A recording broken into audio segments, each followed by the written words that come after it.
जिस तरीके से आज आनंद शर्मा जी ने कहा है कि अगर 500 टन सोना अगर हम गिरवी रख दें तो देश की स्थिति बेहतर हो सकती है, यानी एक बार फिर 1991 की याद होने लगी और सवाल फिर ये खड़ा होने लगा है कि जब देश की अर्थव्यवस्था क्या वाकई में बहुत हालत खराब है, क्या वाकई में अर्थव्यवस्था आईसीयू में भर्ती हो गई है। मनमोहन सरकार पर घोटाले का सबसे बड़ा अटैक हुआ है। 2G घोटाला, कोयला घोटाला, मनरेगा घोटाला, एक के बाद एक 3 घोटाले की फाइल आज खुली। मनमोहन सरकार घोटाले के जाल में ऐसे फंसी है, जितनी कोशिश निकलने की होती है उतना ही सरकार फंसती जा रही है। दिल्ली हाईकोर्ट के गेट नंबर 5 के करीब आज सुबह 10:14 पर एक जोरदार धमाका हुआ, जिससे आसपास का पूरा इलाका दहल गया। आपकी स्टेट को चैलेंज करता हूं कि इन 20 साल में वो एक एविडेंस देंगे कि जम्मू कश्मीर लिबरेशन फ्रंट को पॉलिटिकल मूवमेंट के बगैर वायलेंस के साथ किसी किस्म का एक एविडेंस मैं आपको देता हूं एविडेंस। 11 फरवरी 2013 को आप इस्लामाबाद गए, अफजल गुरु को फांसी पर दी जाने के खिलाफ आपने वहां पर अनशन किया और हाफिज सईद आकर आपकी गोद में बैठ गए।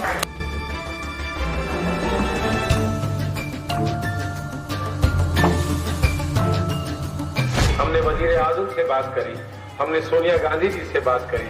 सोनिया गांधी जी को उस हादसे की हमने तस्वीरें दिखाई तो उनके आंसू फूट पड़े और उन्होंने हाथ जोड़कर कहा कि ये तस्वीर मुझे मत दिखाओ, फौरन जाओ वजीर आजम से बात करो।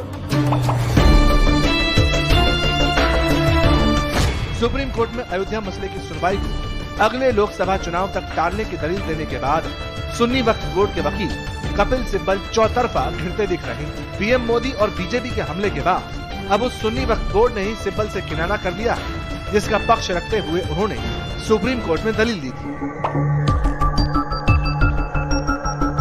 मोदी साहब अपनी बात कहते हैं साहब किसी ने नहीं किया, बहुत कोशिश की, उन्हीं के बीजेपी ने भी कोशिश की, कुछ नहीं हुआ। अब मोदी साहब क्या कर लेंगे? अब 370 की बात करते हैं, वो कभी भी अगर वो 10 दफा भी हिंदुस्तान के प्राइम मिनिस्टर बनेंगे वो 370 को नहीं छू सकती।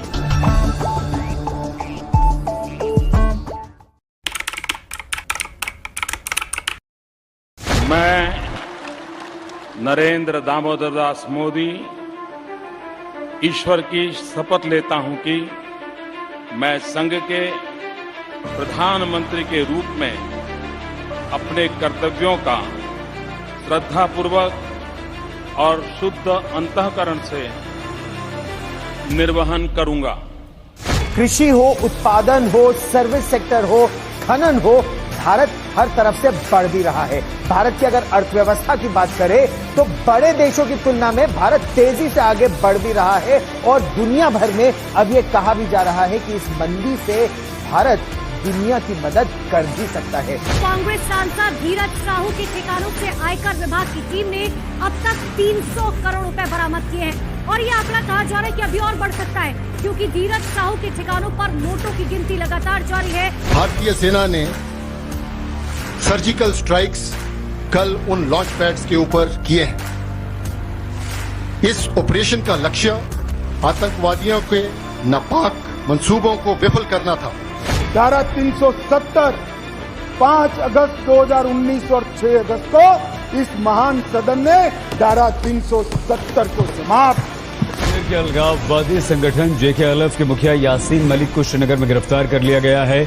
सदियों की प्रतीक्षा के बाद हमारे राम आ गए।